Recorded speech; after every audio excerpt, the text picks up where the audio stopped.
Hola, ¿cómo estás? Una nueva programación de Ojo con los Medios, empezando la semana, empezamos cadenciosos con un poquito de música brasilera. Víctor Ramil, el Now es Seu, el cielo no es, parece que el cielo en Brasil no fue para nadie porque habrá segunda vuelta el 26 de octubre, hubo sorpresas, hubo manipulación, hubo un montón de situaciones en la elección en Brasil. Nos sorprendimos hoy con el ascenso del candidato derechista Aécio Neves, quien llegó a la segunda vuelta y sacándole 12 puntos a quienes durante mucho tiempo estuvieron diciendo que Marina Silva había ocupado el segundo puesto, estaba en un empate técnico con la presidenta y candidata Dilma Rousseff. Esto no sucedió. Habrá segunda vuelta en Brasil y todo el mundo se pregunta qué pasará con ese 21% que sacó Marina Silva, 22 millones de votos en total, para quienes van a ir el próximo 26 de octubre.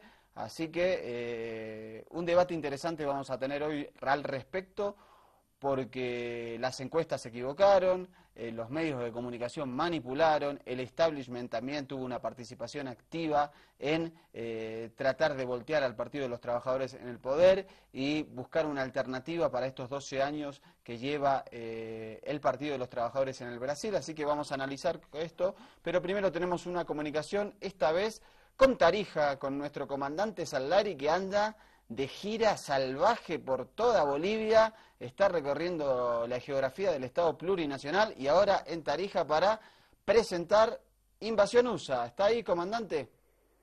Acá estamos, doctor, en la Universidad Estatal de Derecho aquí en la ciudad de Tarija. Hay un clima acá que ni le cuento, ¿eh?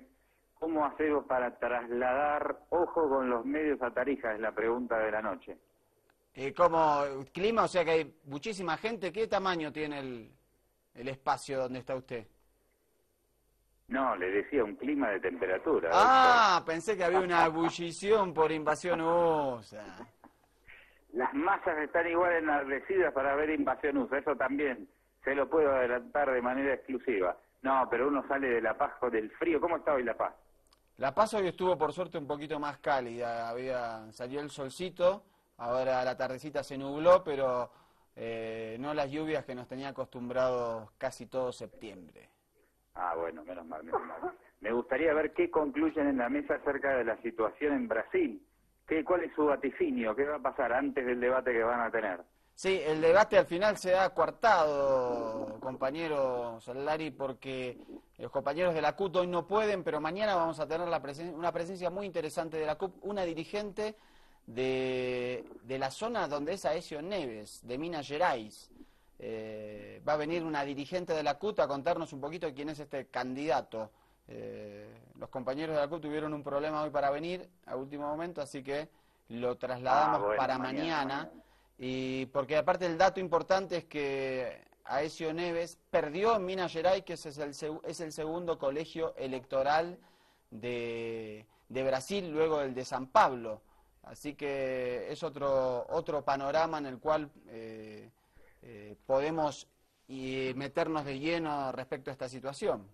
Y ahora todo en el mundillo político boliviano se discute qué va a pasar el domingo, qué va a ocurrir con las encuestas, porque en Brasil se equivocaron re feo. Y ahora le puedo comentar que de los contactos que voy teniendo por los diferentes puntos de Bolivia, en estas pocas horas de pasadas las elecciones en Brasil, todos dicen ahora Samuel va a aprovechar y va a utilizar la situación de Brasil para decir que las encuestas no sirven tampoco en Bolivia, que no creen en las encuestas, lo mismo Tuto, y me parece que estamos en una indefinición total de cara a las elecciones del próximo domingo en Bolivia. Sí, creo que van a tratar de que eso suceda, pero bueno, una golondrina no hace un verano, no creo que les resulte. Las encuestas vienen siendo bastante parejas en el último mes y pico, y casi no hay variaciones. Lo que sí ha mostrado es la diferencia abismal entre el candidato presidente Evo Morales y los que le siguen, y con un voto que se va consolidando en los 60 puntos y muchos dicen que va a llegar al 65%. No creo que suceda que haya un batacazo. El batacazo en realidad en Brasil fue entre el segundo y el tercero, ¿verdad? El primero más o menos anduvo en el porcentaje, en el margen de error que le daban entre un 40 y un 44%, la presidenta Dilma sacó el 42%, más o menos está en esa línea. Y acá puede haber batacazo igual, de entre segundo y tercero. Igual me parece que ¿No está cree, bueno. ¿Le parece? ¿Le parece? Y no sé si Tuto no le roba el segundo lugar a Samuel. Y pasa que las últimas encuestas, digamos, Tuto evidentemente ha crecido, casi rozando el 10%, y aunque le demos un crédito al margen de error, a Samuel le están dando las encuestas de este fin de semana, 17, 18, no. Puede ser que haya un empate, pero la veo difícil. Bueno, no sé, yo no me confío y le digo lo que le represento, lo que dice, lo que palpa el mundo. Usted está en una zona donde la oposición tiene cierta fortaleza. En Tarija, en el departamento de Tarija, los porcentajes de Samuel y de Tuto son bastante superiores a los que tienen a nivel nacional. Sí, así es. Se especula con que aquí pueda ganar Samuel el día domingo, le puedo anticipar, ¿eh? ¿Sí? Sí, y otros especulan con que Tuto le va a ganar a Samuel. O sea que especulaciones por doquier. Especulaciones por doquier. Por eso yo creo que hay que esperar. Igual ha sido una campaña tan tranquila que yo también estoy metiendo ahí algún elemento para ver si se despierta un poco la cosa. Y la gente se moviliza a ver si porque creemos que ganamos por 65 puntos hay, aunque el voto es obligatorio, algún tipo de movilización. Estoy moviendo un poco el avispero, doctor, para que no nos aburramos, si no, no pasa nada. Sí, le comento hoy al mediodía almorcé con estos compañeros de la CUT que vinieron a cubrir las elecciones. Ellos son parte de la Central Única de Trabajadores del Brasil que fundó Luis Inácio Lula da Silva, y lo que me preguntaban eran, ¿dónde están los locales de campaña? Queremos ir a comprar banderas, merchandising, no vemos muchos carteles, no vemos banderas, sentían que no había un clima electoral. Entonces, bueno, les comentaba que se estaban realizando los cierres de campaña, pero lo cierto que ante la diferencia, la distancia que hay en Bolivia entre el primero y el segundo, donde ni siquiera se discute la posibilidad de ir a una segunda vuelta, eso hace que haya también mucha tranquilidad. Y lo cierto es que los candidatos opositores, cuando entraron a pelearse entre ellos, demostraron que se estaban peleando por a ver quién lidera la oposición en los próximos 5 años y no quién puede disputarle la presidencia a Evo Morales. Así es. Y bueno, vamos a ver entonces qué pasa. Justamente ese tema de la campaña muy tranquila, sin demasiadas movilizaciones, sin manifestaciones callejeras apasionadas, justamente de eso veníamos hablando recién con un dirigente del Movimiento al Socialismo aquí de Tarija. Bueno, tal vez es esta cuestión de que se está construyendo una hegemonía, ¿no? Y de que aparentemente ese primer puesto, esa lucha por el sillón presidencial ya viene saldada desde hace rato. Pero bueno, vamos a ver qué pasa el domingo y finalmente cuáles son los márgenes del triunfo de Evo Morales, como todo parece indicar, aunque yo no me confiaría, eso se lo digo ya, con el tema de los 2 tercios y un triunfo amplio, que creo que en este tramo final, en estos días finales, hay que ponerle ganas y movilización y prestar mucha atención, porque si no nos dormimos en los laureles. Sí, ayer estuvo el presidente Evo Morales en el canal Unitel, dando una entrevista a solas de 1 hora y media, y me impresionó básicamente el núcleo, el corazón de esa entrevista fue las cuestiones económicas. Fíjese cómo se ha modificado la campaña respecto a las últimas 2 elecciones en la primera, en la cual se hablaba de la necesidad de la soberanía, la recuperación de los recursos, la recuperación también de una identidad, de un ser, de aquellas mayorías sojuzgadas. La del 2010, la necesidad de ratificar ese rumbo que se había iniciado, ese rumbo soberano y digno que se había iniciado en 2006, y hoy en 2014 vemos que las cuestiones de que Bolivia siga creciendo económicamente, socialmente, que se industrialice aún más, que crezcan los proyectos económicos, que se convierta en el corazón energético de Sudamérica, están en el centro de la campaña. Es impresionante cómo otros temas han salido de la campaña. Eso habla también de cómo se ha consolidado en la fase económica este proceso.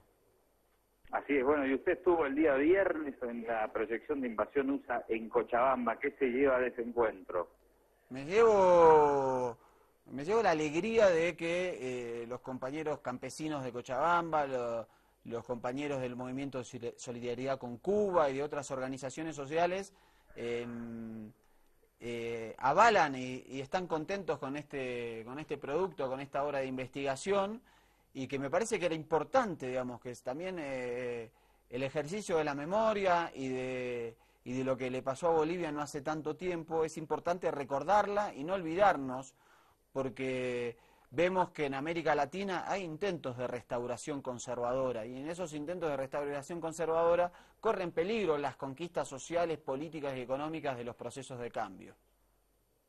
Bueno, y en ese marco también elecciones en Argentina, también se habla en los mundillos políticos, me preguntan, cuando me identifican como argentino, ¿qué va a pasar con Cristina?, me dicen, y con el movimiento kirchnerista.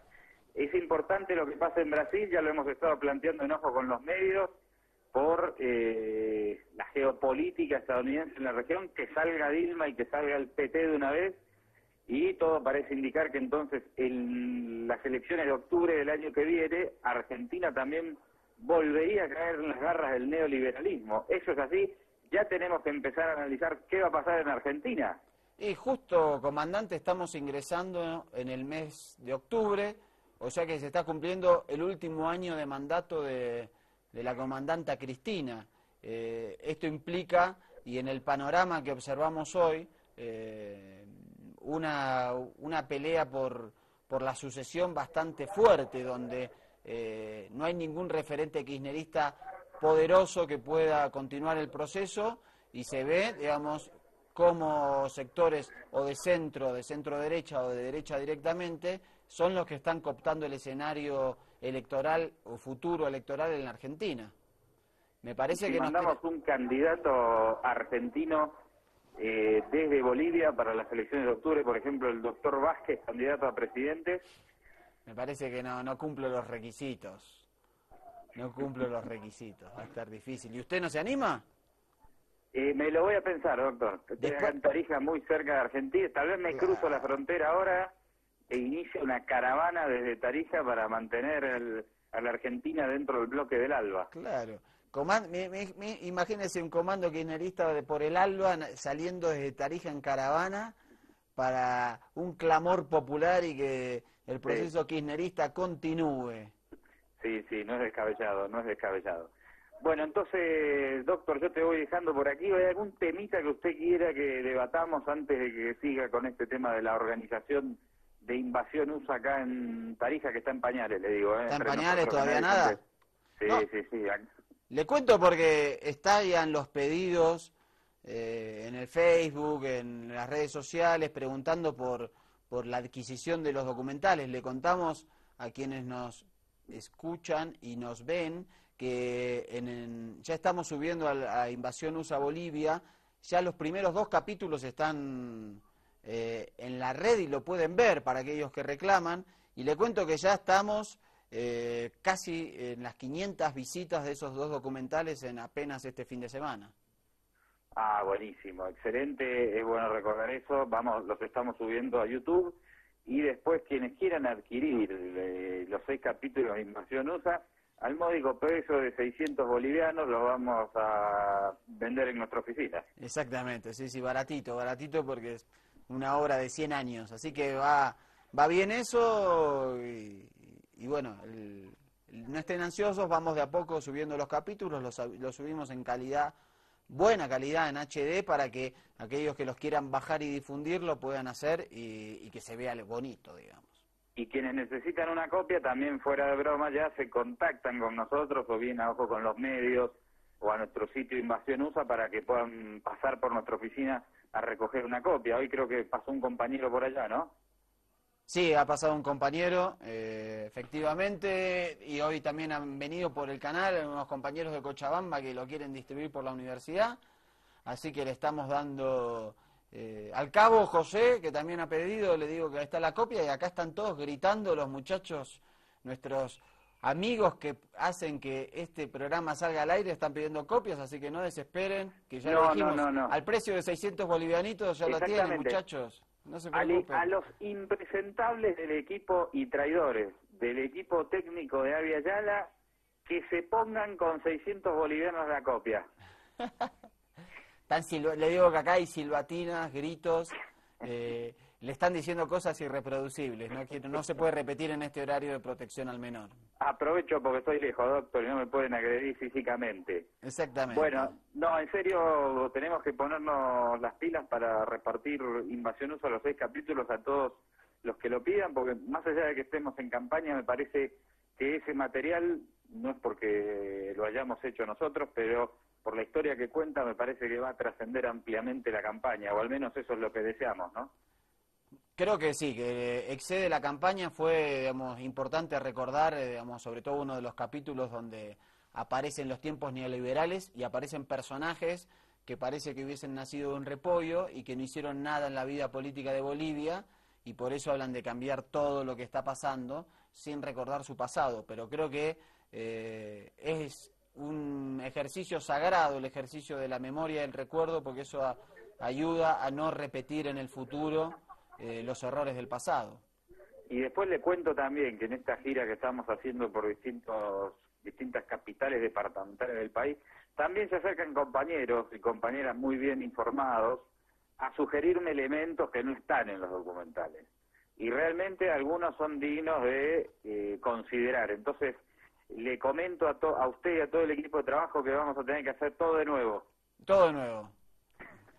Si no, igual me parece que este es un puntapié, es una abrebocas para que aparezcan otros trabajos y que este objeto de estudio no quede solo en esto, digamos. Justamente lo que uno ve que adolece mucha bibliografía en la historia de Bolivia es una historia integral sobre el rol de Estados Unidos en este país. Aparecen quizás hay un libro sobre los banqueros en Bolivia del año 20, muy interesante, algunas alusiones de Sergio Almaraz y René Zabaleta Mercado, y de algunos otros de Tristán Maroff, que cuentan un poco también sobre el accionar de Estados Unidos, pero no hay una obra integral que abarque tanto. Entonces es un puntapié, que se animen y que los chicos que están estudiando y los intelectuales y los obreros y todos se animen a contar su parte de la historia.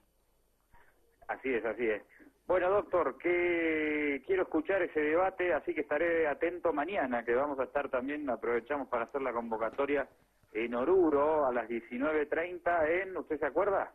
En el Paraninfo de Derecho de la Facultad en el Paraninfo de Derecho. Entonces, mañana en Oruro y el miércoles ya cierre de campaña. Yo espero estar llegando tempranito a La Paz también para compartir, Ojo con los Medios, con usted desde la mesa. Pero me parece fundamental que tratemos de dilucidar.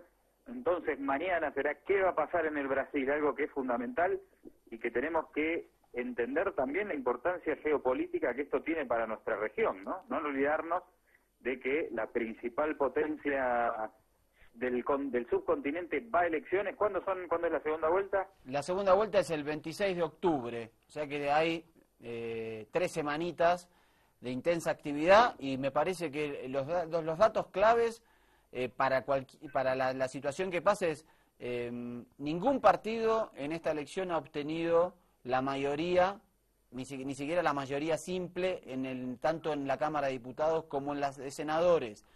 Se eligieron también 27 gobernaciones, es decir, los 27 estados del Brasil eligieron gobernaciones. La mitad va a segunda vuelta. De la otra mitad que fue electa en primera vuelta está muy dividido. El PT ganó 3, el EPMBDB, que es aliado del PT, ganó 4. el partido de Marina Silva 1, el partido de Aécio Neves ganó 2, después hasta el Partido Comunista ganó un estado y el Partido Laborista de Brasil ganó 2. Es decir, vemos también una, no sé si atomización, pero una diversidad en la elección de gobernadores y de diputados, de senadores, aunque en diputados y senadores la primera minoría es el PT, muy interesante. Y además el 30% en esta elección no votó a nadie, así que también es determinante ese porcentaje en la segunda vuelta. Bueno, hay muchas preguntas entonces sobre Brasil que quedan flotando. ¿Por qué bajó Dilma con respecto a la elección cuando fue electa por primera vez como presidenta del Brasil? ¿Qué va a pasar entonces con la oposición? Porque esas encuestas marcaban que Marina Silva iba a salir. Primero decían que le ganaba por 10 puntos a Dilma. En segunda vuelta decían. Los 10 puntos eran segunda vuelta. Sí. Después estaba como en un empate, que le ganaba, que no le ganaba, daban por perdido a Aécio Neves, y de golpe a Aécio Neves le saca 10 puntos a Marina Silva. ¿Cómo influyó el Mundial? Estas protestas que vimos antes, durante el Mundial de Fútbol, el descreimiento en la clase política que marca esa gran cantidad de voto en blanco, el tema de los medios de comunicación que estábamos viendo Telesur, y los analistas coincidían en que absolutamente todos los medios y toda la clase empresarial estaban en contra de Dilma Rousseff. ¿Por qué también Dilma Rousseff y el PT, con índices tan buenos en materia económica, social, no han logrado captar la atención de estos sectores oligárquicos, ¿no? Y de los medios de comunicación? Y además, ¿por qué no se ha podido cambiar esta dictadura mediática que hay de derecha en Brasil? El PT no tiene ninguna llegada a los medios, parecen coincidir los analistas, y yo me pregunto por qué en más de 10 años de gobierno no se pudo construir alguna arquitectura mediática medianamente que pueda hacer un contrapeso a estos medios hegemónicos. No, así es, y además otro dato es que el PT hizo la peor elección en San Pablo de los últimos 20 años. Esto es un dato porque es el mayor colegio electoral del Brasil, con más de 30 millones de votos, y por otra parte Aécio Neves pierde en Minas Gerais, estado que gobernó durante 12 años y que es el segundo colegio electoral con 15 millones de votos. O sea que también ahí tenemos para analizar también ciertos votocastigos, y a Aécio Neves le fue muy bien en San Pablo, sacando 10 millones de votos. Sacó prácticamente en San Pablo más del 30% de su votación general. O sea, son datos contundentes y el dato es qué va a pasar con Marina Silva, porque ella ha insinuado, no abiertamente, pero que sugeriría votar a Aécio Neves. Pero la composición de su electorado es muy heterogénea, y la composición de alianzas que tiene su partido y quienes la acompañaron es muy heterogénea, y no creo que haya una transferencia de votos total, digamos, o mayoritaria hacia Aécio Neves. Sí, ese es un tema también, y yo, para ilustrarme un poco, hoy estuve leyendo la columna de Mir Sader, por ejemplo, uno de los intelectuales y analistas más prestigiosos del Brasil, y no pude descubrir entre sus líneas ningún argumento definitivo para saber qué puede pasar con Marina Silva y con ese electorado que la votó de cara a la segunda vuelta. Así que me parece que, por lo menos en las primeras horas después de las elecciones, hay una incertidumbre bastante grande. No sé si se irá dilucidando con el pasar de los días o con la aparición de nuevas encuestas. Claro, las nuevas encuestas determinarán qué pasa. A mi juicio, lo que va a pasar es que esos votos de Marina Silva se van a partir en tres.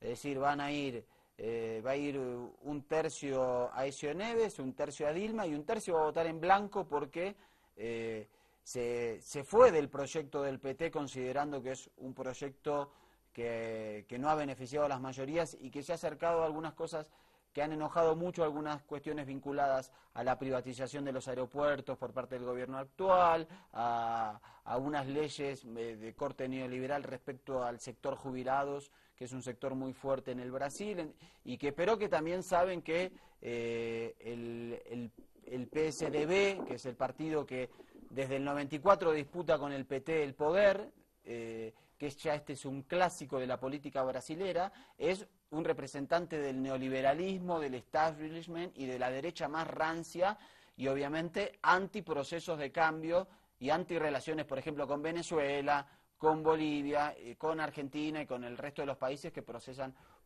otro tipo de ideología política.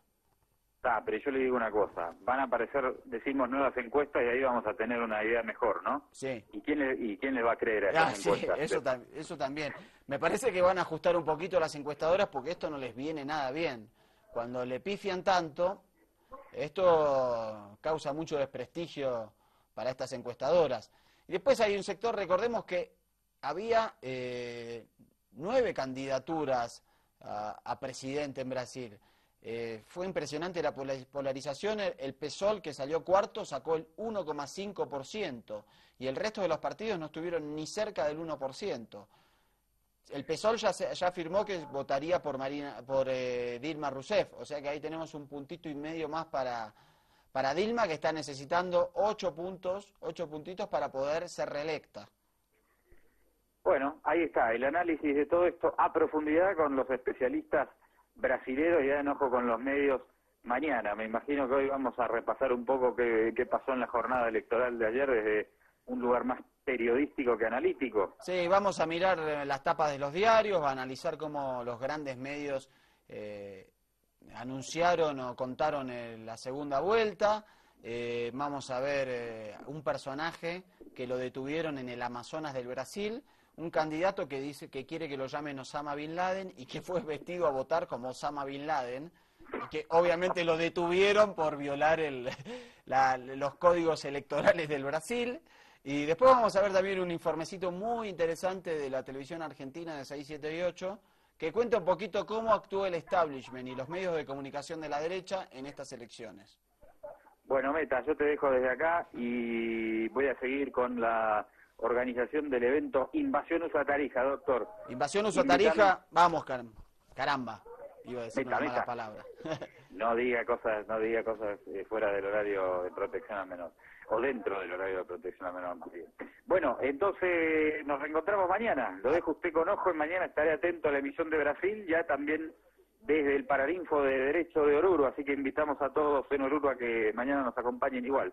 Exactamente, sigue Invasión USA recorriendo el país, socializando este material. Que sea todo un éxito, comandante, y nos comunicamos mañana para que nos cuente cómo le fue hoy y cómo pinta lo de Oruro. Meta, si me quedo a vivir por acá, lejos del altiplano, no le diga a nadie, yo le aviso por comunicación interna, y en todo caso habrá sido un placer trabajar con usted, doctor. Lo mismo digo. Un abrazo grande para todos, salud, ojo con los medios, hasta mañana. Hasta mañana. Bueno, era nuestro comandante Sanlari desde Tarija, así que vamos, obligaciones comerciales, nos hemos pasado bastante, así que vamos ya a un cortecito. Segundo bloquecito de Ojo con los Medios, estamos escuchando cantante brasileño porque estamos hablando justamente de las elecciones en Brasil. Nos ves por el Avia Yala TV, 6141 y digital de Entel, y en la radio en la poderosa Causachuncoca, ahí en Cochabamba, en la Yacta. Marina Silva, que parecía que iba a pelearle la presidencia a Dilma Rousseff, finalmente terminó tercera, obteniendo un porcentaje muy parecido al que había obtenido en 2010, esta vez fue 21%. La presidenta obtuvo un 42% y el candidato derechista Ezio Neves obtuvo un 35%. Vamos a ver cómo lo reflejaron algunas tapas de diarios de Brasil.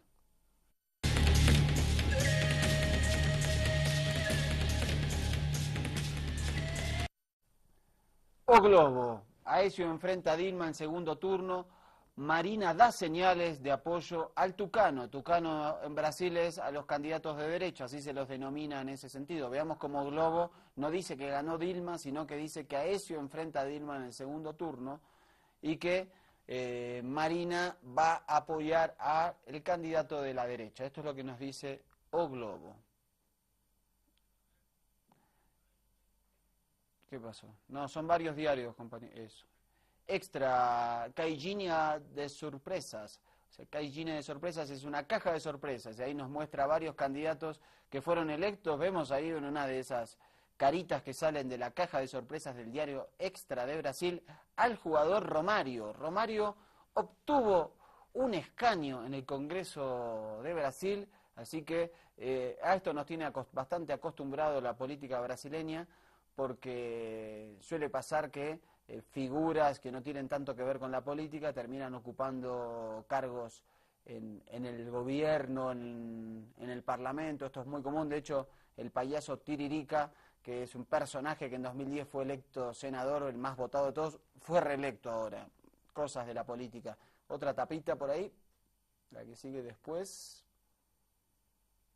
Ahí está, Estado de San Pablo, dice Dilma y Aécio van al segundo turno. Marina indica que apoyaría al Tucano, es decir, al candidato de la derecha. Ahí vemos los porcentajes y las fotos. Ambos candidatos muy sonrientes. Dilma 41,6%, Aécio 33,5%. Creo que hay una tapita más para ver otra tapa de diario. Ahí está, el Correio Brasiliense.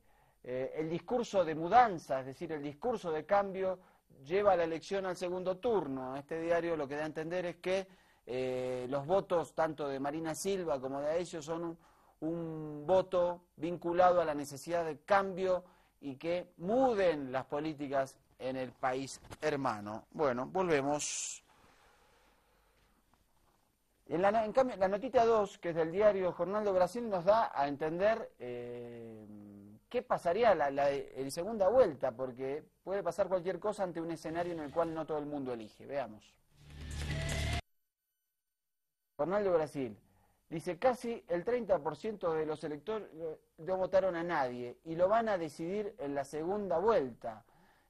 Habla de que los resultados del primer turno de las elecciones presidenciales mostraron un avance significativo y preocupante, que es la abstención, que llegó al casi 20%, del 19,40%, más los votos nulos. A ver si me sacan el sellito, que no puedo ver cuánto. Ahí está. Los votos en blanco sumaron casi el 4% y los nulos el 5,7%. Si se suman todos los votos, hay un 28,9% de los electores que no votaron a nadie en la primera vuelta. Es decir, que tenemos una elección muy peleada para la segunda vuelta, porque vemos que la expresión en primera vuelta es en blanco, nulo o no ir a votar. Es un porcentaje muy alto, y después tenemos el 21% de Marina Silva, que no se sabe a dónde se van a ir, o como estuvimos analizando como el comandante, puede ser incierto ese destino. Vamos a ver qué dice en la red Brasil Actual, que es un portal web bastante cercano a posiciones de izquierda, a ver qué nos decía sobre la elección.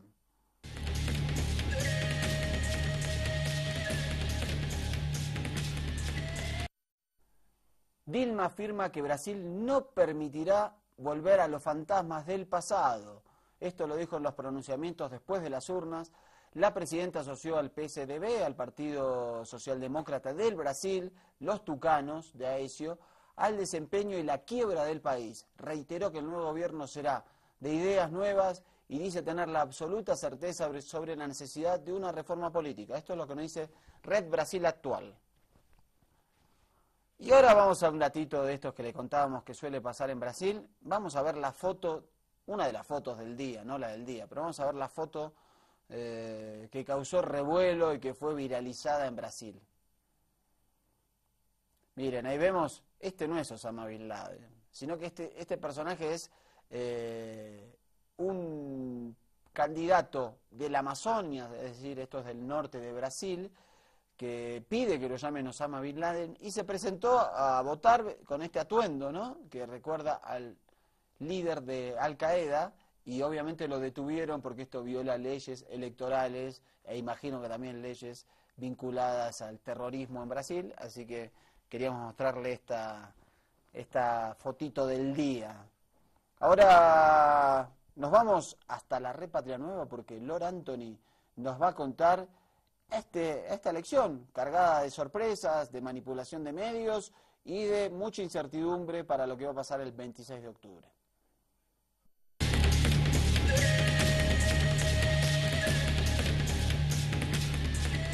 ¿Qué sorpresas nos da? Los medios de comunicación hablaban inicialmente de un empate técnico entre las candidatas Dilma Rousseff y Silva. ¿Qué es lo que pasó? Bueno, unos analistas plantean lo siguiente, que hace unas semanas en las encuestas de intención de voto Silva empezó a bajar, y fue porque se le encontró varias contradicciones al momento de explicar su plan de gobierno y haber criticado también a sus ambos oponentes. Esto fue algo que tal vez influyó también en la votación de la gente que estaba indecisa o que dijo que iba a votar en blanco.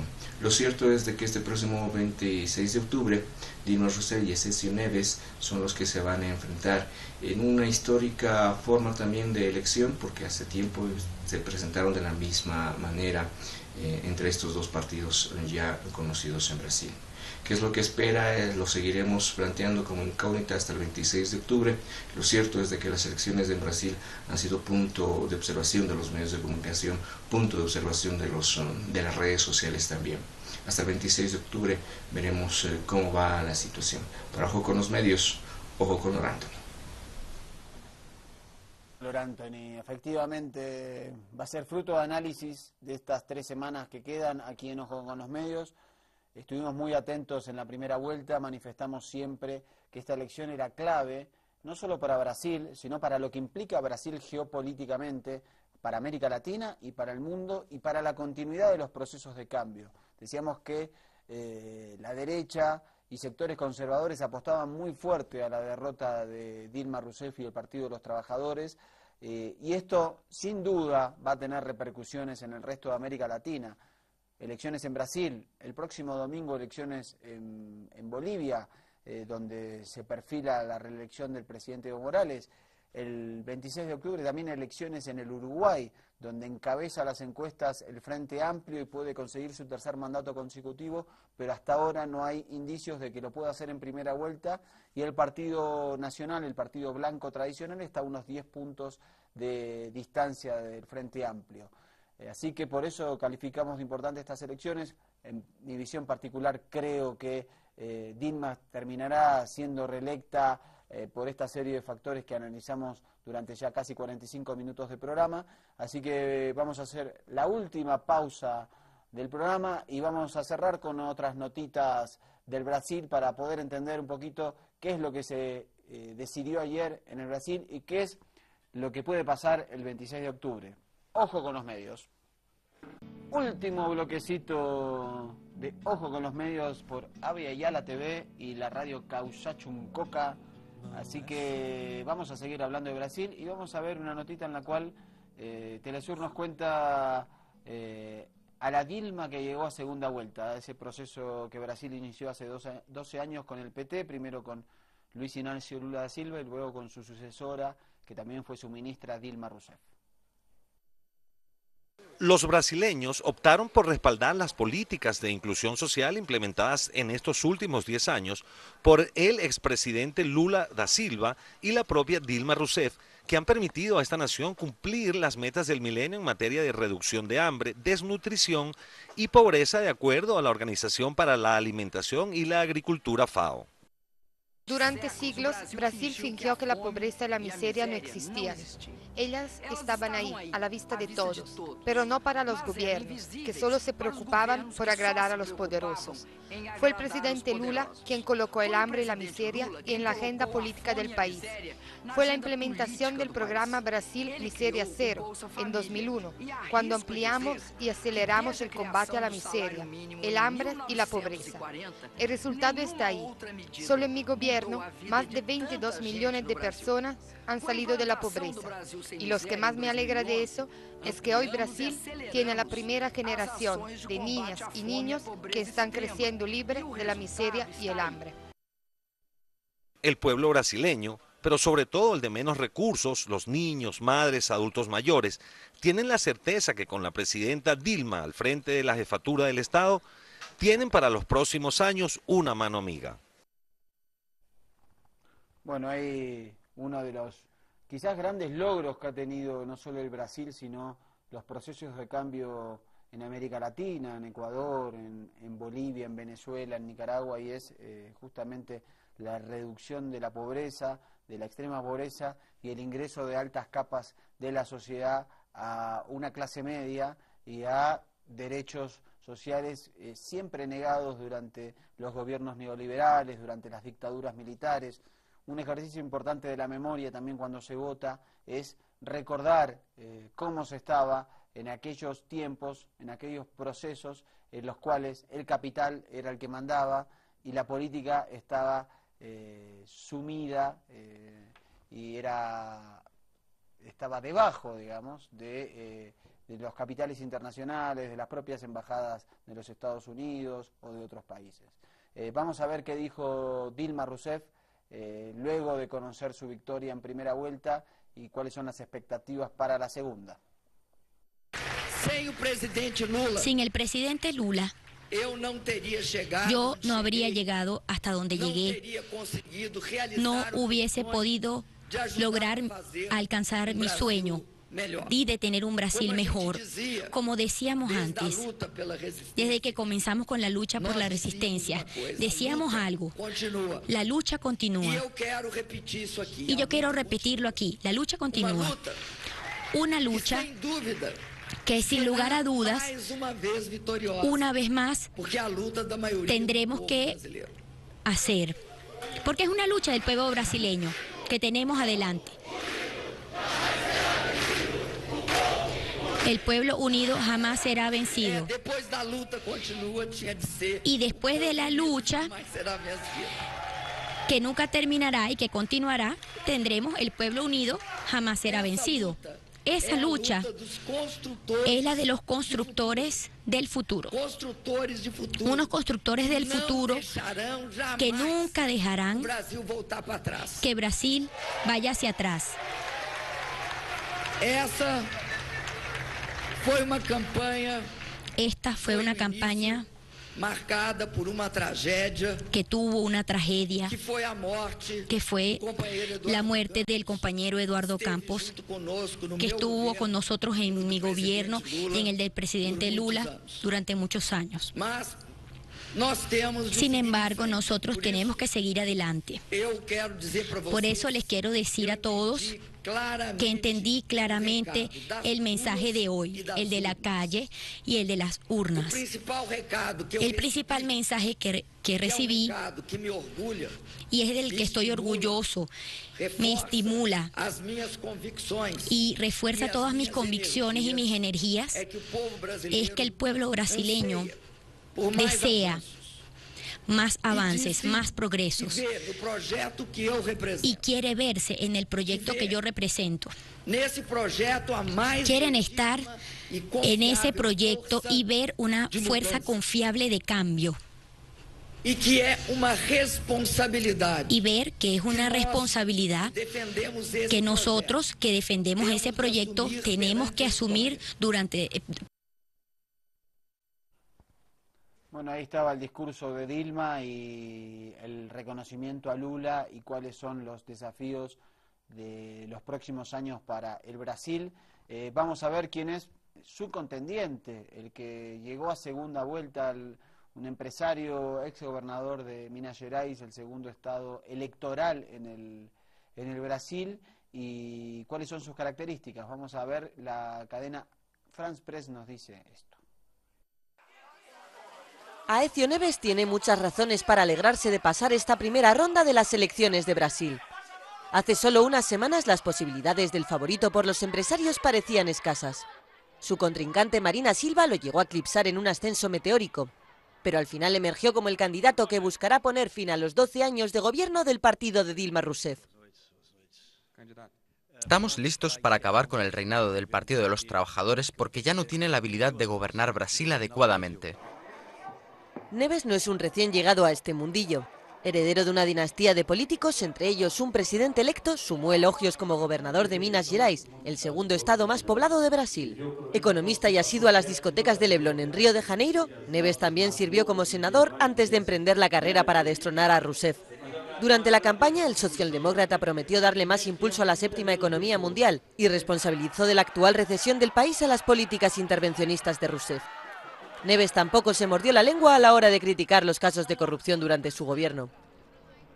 Recientemente capitalizó las acusaciones de que decenas de políticos, la mayoría del partido de gobierno, recibieron jugosos sobornos a cambio de acuerdos petroleros.